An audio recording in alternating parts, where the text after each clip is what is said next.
Hello friends, जितने भी विद्यार्थी हैं डीएलएड एंट्रेंस एग्जाम 2024 की तैयारी कर रहे हैं उनके लिए वीडियो वरदान साबित होगा। क्योंकि यहाँ पे वही सवाल लेकर के आए हैं जो एग्जाम में आने की संभावना है। क्योंकि समय काफ़ी नज़दीक है, 1 अप्रैल से आपका एग्जाम शुरू होने और 28 अप्रैल तक एग्जाम चलेगा। तो इस बीच आपको रेगुलर क्लास चलेगा इस चैनल पर, इसलिए इस चैनल को सब्सक्राइब कर लीजिए और वीडियो को शेयर भी कर दीजिए, लाइक भी कर दीजिए। तो चलिए फ्रेंड्स, इसमें मोस्ट इंपॉर्टेंट क्वेश्चन कुछ लिया है जिसका आंसर आप लोगों को पता है तो कमेंट बॉक्स में फटाफट से बताएंगे, और नहीं तो दिखते जाए इसी टाइप का आपका क्वेश्चन एग्जाम में आएगा। सवाल पहला है, संविधान के भाग 1 में किसका वर्णन किया गया है?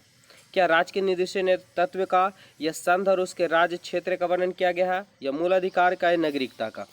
फटाफट से बताना है फ्रेंड्स। तो इसकी राइट आंसर की बात करें तो संविधान के भाग 1 में जो वर्णन किया गया है वो संघ और उसके राज्य क्षेत्र का वर्णन किया गया। ऑप्शन नंबर बी बिल्कुल करेक्ट आंसर हो जाएगा फ्रेंड। अगले सवाल की ओर चलते हैं कि मौलिक अधिकार का उल्लेख संविधान के किस अनुच्छेद में किया गया है?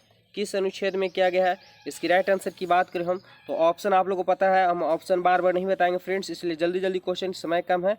तो इसके राइट आंसर की बात करें अनुच्छेद 12 से 35 में जो है मौलिक अधिकार का उल्लेख किया गया है।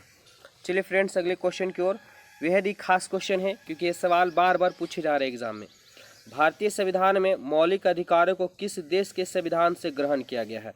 किस देश के संविधान से ग्रहण किया गया फ्रेंड्स? इसकी राइट आंसर की बात करें हम तो अमेरिका के संविधान से ये ग्रहण किया गया है, मौलिक अधिकार को लिया गया है। ऑप्शन नंबर बी बिल्कुल करेक्ट आंसर हो जाएगा फ्रेंड्स। चलिए अगले सवाल है। सवाल क्या है कि विश्व की सबसे लंबी नदी है? विश्व की सबसे लंबी नदी अमूर है, हांगो है, अमेजन है, या नील नदी है? तो विश्व की सबसे लंबी नदी अगर है वो है नील नदी है। ऑप्शन डी सही हो जाएगा इसका राइट आंसर। चलिए फ्रेंड्स, अगला सवाल है, पाटलिपुत्र की स्थापना किसने की थी?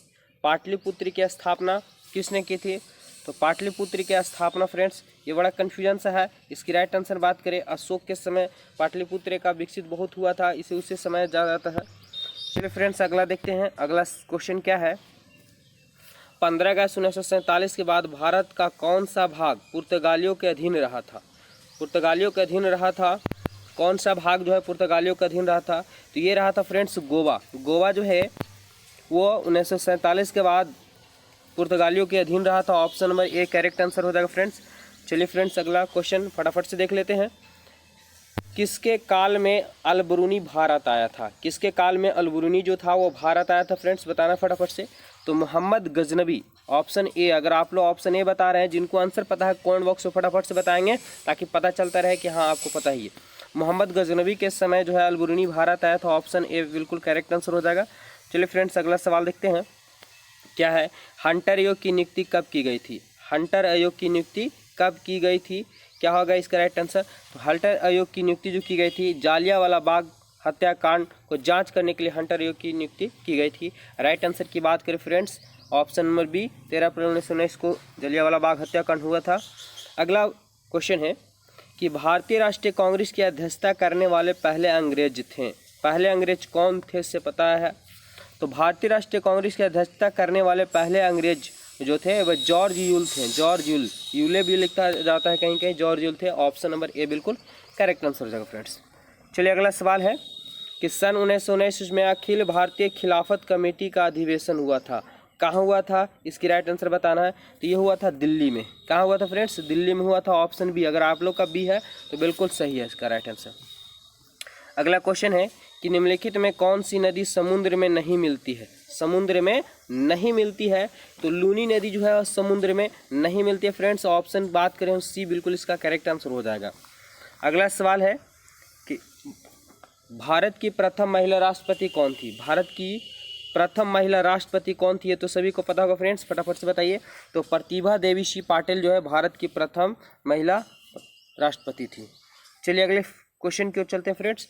उत्तराखंड की स्थापना कब हुई थी? उत्तराखंड की स्थापना कब हुई थी? तो उत्तराखंड की जो स्थापना हुई फ्रेंड्स 9 नवंबर 2000 ईस्वी को हुआ है। 9 नवंबर 2000 ईस्वी। ऑप्शन नंबर बी बिल्कुल यहाँ पे करेक्ट आंसर हो जाएगा। चलिए फ्रेंड्स, अगले क्वेश्चन की ओर बढ़ते हैं कि हरिद्वार शहर किस नदी के तट पर बसा हुआ है? हरिद्वार शहर किस नदी के तट पर बसा हुआ है?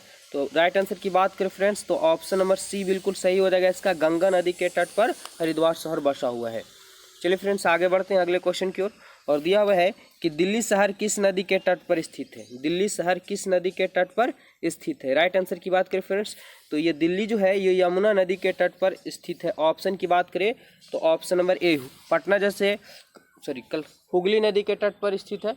चलिए आगे बढ़ जाते हैं। भाखड़ा नागल बांध किस नदी के ऊपर बना हुआ। भाखड़ा नागल बांध जो है वो किस नदी के तट पर बना हुआ है, इसका राइट आंसर की बताना है फ्रेंड्स, जल्दी फटाफट से बताइए। चलिए भाखड़ा नागल बांध जो है सतलज नदी पर बना हुआ। ऑप्शन की बात करें ऑप्शन डी यहाँ पे बिल्कुल करेक्ट। आप लोग का डी है तो बिल्कुल सही है। और कोशिश करते हैं कम समय में ज़्यादा क्वेश्चन करने का, क्योंकि समय कम है फ्रेंड्स, तो इसलिए हम जल्दी जल्दी क्वेश्चन को रिपीट कर रहे हैं। सवाल है कि आज़ाद हिंद फौज की स्थापना किस देश में की गई थी। आज़ाद हिंद फौज की स्थापना किस देश में की गई थी। तो आज़ाद हिंद फौज की स्थापना जो फ्रेंड्स वो भारत में, दक्षिण एशिया में किया गया था, नहीं भारत में किया गया था फ्रेंड्स। ऑप्शन ए बिल्कुल राइट आंसर हो जाएगा। चलिए आगे बढ़ते हैं फटाफट से कि कृष्ण नदी का उद्गम स्थल कहाँ है। कृष्ण नदी का उद्गम स्थल कहाँ है, तो इसकी राइट आंसर की बात करें तो महाबलेश्वर की पहाड़ी से कृष्ण नदी का उद्गम हुआ है। ऑप्शन की बात करें फ्रेंड्स तो ऑप्शन सी बिल्कुल इसका करेक्ट आंसर हो जाएगा। आगे बढ़ जाते हैं फटाफट से कि सर्वोच्च न्यायालय का न्यायाधीश कितनी आयु तक कार्यरत रहता है। सर्वोच्च न्यायालय का न्यायाधीश जो है कितना साल तक वो कार्यरत रह सकता है, इसका राइट आंसर बताना है। तो 65 साल की आयु तक के जो है सर्वोच्च न्यायालय का न्यायाधीश जो है कार्यरत रह सकता है 65 वर्ष की उम्र तक। ऑप्शन की बात करें फ्रेंड्स बिल्कुल आप लोगों को सही होगा।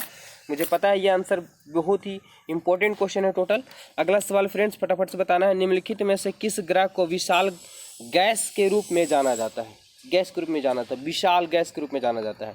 तो बृहस्पति और शनि को माना जाता है। तो यहाँ पे बृहस्पति होगा, इसका करेक्ट आंसर हो जाएगा।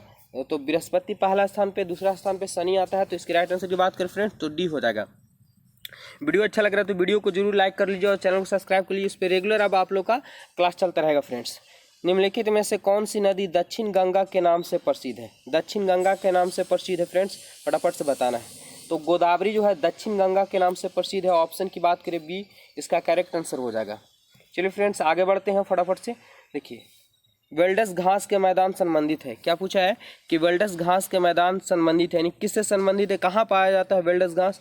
तो ये जो फ्रेंड्स पाया जाता है दक्षिण अफ्रीका में पाया जाता है वेल्डस घास। ऑप्शन की बात करें ऑप्शन नंबर ए इसका करेक्ट आंसर हो जाएगा। चलिए आगे बढ़ते हैं फ्रेंड्स, देखेंगे सवाल क्या है कि भारत में मीठे पानी की सबसे बड़ी झील कौन सी है। ऑप्शन आप लोगों को 4 पता है, इसमें से एक आंसर फटाफट से बताना है कि भारत में सबसे मीठे पानी की बड़ी झील कौन सी है। तो बड़ी झील जो वुलर झील जो है मीठे पानी का झील है। ऑप्शन की बात करें सी इसका करेक्ट आंसर। चलिए फ्रेंड्स आगे देखते हैं फटाफट से कि अलकनंदा और मंदाकिनी नदी के संगम पर स्थित है। कौन स्थित है दोनों के, तो फटाफट से बताना है। तो अलकनंदा और मंदाकिनी नदी के संगम पर, क्या संगम पर स्थित है, नंद प्रयाग स्थित है। ऑप्शन की बात करिए फ्रेंड्स बिल्कुल करेक्ट हो जाएगा। चलिए आगे बढ़ते हैं फटाफट से, देखेंगे कि कौन सी विश्व की सर्वाधिक गहरी झील है। विश्व की सर्वाधिक गहरी झील है कौन सा है, इसकी राइट आंसर की बात करें फ्रेंड्स तो ऑप्शन सी हो जाएगा। वैकाल जो है विश्व की सर्वाधिक गहरी झील है, सबसे गड्ढा झील है यही। आगे बढ़ते हैं फ्रेंड्स, देखेंगे कि दक्षिण एशिया का सबसे बड़ा मरुस्थल कहाँ है। दक्षिण एशिया का सबसे बड़ा मरुस्थल है कौन सा है दक्षिण एशिया का, तो ये जो थार जो है वो दक्षिण एशिया का सबसे बड़ा मरुस्थल है। राइट आंसर की बात करें तो ऑप्शन डी यहाँ पे हो जाएगा। चलिए फ्रेंड्स आगे बढ़ते हैं फटाफट से, देखेंगे कि मुगल काल की राजभाषा क्या थी। मुगल काल की राजभाषा क्या थी, क्या हो जाएगा फ्रेंड्स। राइट आंसर की बात करें हम तो फारसी, इसकी राइट आंसर हो जाएगी फारसी। ऑप्शन नंबर डी यहाँ पे बिल्कुल करेक्ट आंसर। यही सब सवाल आपको एग्जाम में देखने को मिलेंगे फ्रेंड्स, फटाफट से चलिए क्लियर करते हैं। आगे देखेंगे कि कौन सी मुगल शासक ज्योतिषी में रुचि रखता था। कौन से मुगल शासक तो जो था वो ज्योतिषी में रुचि रखता था। राइट आंसर की बात करें फ्रेंड्स तो इसकी राइट आंसर हो जाएगा हुमायूं जो था वो ज्योतिषी में बिलीव करता था, भरोसा यानी रुचि रखा करता था। ऑप्शन ए हो जाएगा इसका करेक्ट आंसर। 29 नंबर सवाल पहुंच चुके हैं फ्रेंड्स। सवाल है कि शेर शाह सूरी के उत्तराधिकारी का नाम क्या था। शेर शाह सूरी के उत्तराधिकारी का नाम क्या था, उसकी उत्तराधिकारी का नाम था इस्लाम शाह सूरी। इस्लाम शाह सूरी नाम से ही पता चल रहा है ना, शेर शाह, इसमें भी शाह आ रहा तो कॉमन हो गया, ठीक है। तो इस्लाम शाह सूरी राइट आंसर की बात करें इसका ऑप्शन सी हो जाएगा। चलिए फ्रेंड्स टोटल 35 क्वेश्चन इसमें देखेंगे। स्वतंत्र भारत के पहले प्रधानमंत्री के रूप में किसने कार्य किया था। स्वतंत्र भारत के पहले प्रधानमंत्री के रूप में किसने कार्य किया था। 30 नंबर सवाल का ये किया था जवाहरलाल नेहरू ने। ऑप्शन की बात करें बी इसका करेक्ट आंसर हो जाएगा फ्रेंड्स। चलिए आगे बढ़ते हैं, फटाफट से देखेंगे कि गद्दार पार्टी की स्थापना हुई थी, मतलब कब की गई थी गद्दार पार्टी की स्थापना, कहाँ हुआ था? तो गद्दार पार्टी की जो स्थापना हुआ फ्रेंड्स वो संयुक्त राज्य अमेरिका में किया गया था। ऑप्शन यहाँ पे डी हो जाएगा। चलिए फ्रेंड्स आगे बढ़ते हैं फटाफट से, और अगला सवाल है कि भगत सिंह ब्रिटिश शासन के विरुद्ध किस प्रसिद्ध घटना में शामिल थे? भगत सिंह जो थे वो ब्रिटिश किस प्रसिद्ध घटना में शामिल थे? तो इसकी राइट आंसर की बात करें तो राइट आंसर हो जाएगा इसका जालियांवाला बाग। ठीक है, सॉरी फ्रेंड्स, यहाँ पे हम गलती आंसर बता रहे हैं। यह है कि भगत सिंह ब्रिटिश शासनकाल के विरुद्ध किस प्रसिद्ध घटना में शामिल थे? ये थे लाहौर षड्यंत्र में। ठीक है, लाहौर षड्यंत्र में थे इनका, इसी की वजह से फांसी भी उनका पड़ गया था भगत सिंह को। ऑप्शन की बात करें डी यहाँ पे करेक्ट आंसर हो जाएगा, सुधार लीजिएगा। चलिए फ्रेंड्स आगे बढ़ते हैं, और वीडियो को एक बार शेयर जरूर कर दीजिए। आप लोग अगर प्यार सपोर्ट दिखाएंगे तभी तो हम उत्साह होंगे, और रोज एवरीडे क्लास लेकर के आएंगे। 3-4 टाइम आप लोग क्लास महाराथन क्लास चलने वाला है, इसलिए वीडियो को जरूर अपने दोस्तों के साथ शेयर कर दीजिए फ्रेंड। जवाहरलाल नेहरू भारत में किस राजनीतिक दल के प्रमुख नेता थे? राजनीतिक दल के नेता थे तो ये तो कांग्रेस के, यानी भारतीय राष्ट्रीय कांग्रेस के प्रमुख नेता थे जवाहरलाल नेहरू। ऑप्शन की बात करें ए बिल्कुल करेक्ट आंसर फ्रेंड। अगला है क्वेश्चन नंबर कि बरदौली सत्याग्रह का नेतृत्व किसने किया था? बरदौली सत्याग्रह का नेतृत्व जो किया था वल्लभ भाई पटेल ने किया था। वल्लभ भाई पटेल। ऑप्शन की बात करें फ्रेंड्स, ऑप्शन सी यहाँ पे बिल्कुल करेक्ट आंसर हो जाएगा। और आज का आखिरी सवाल है, ठीक है, इसका आप लोग कमेंट बॉक्स में आंसर बताएंगे फटाफट से, कि भारतीय स्वतंत्र आंदोलन के दौरान भारत छोड़ो शब्द किसने गढ़ा था? ये आप लोग कमेंट बॉक्स में बताना फ्रेंड्स। इस वीडियो में इतने ही रहने देते हैं, और वीडियो को जरूर लाइक कीजिए और शेयर कीजिए, और चैनल को जरूर सब्सक्राइब कर लीजिए। और एवरीडे आप लोग को क्लास चलने वाला है, क्योंकि एग्जाम 2 दिन के बाद स्टार्ट होने वाला है फ्रेंड्स। धन्यवाद।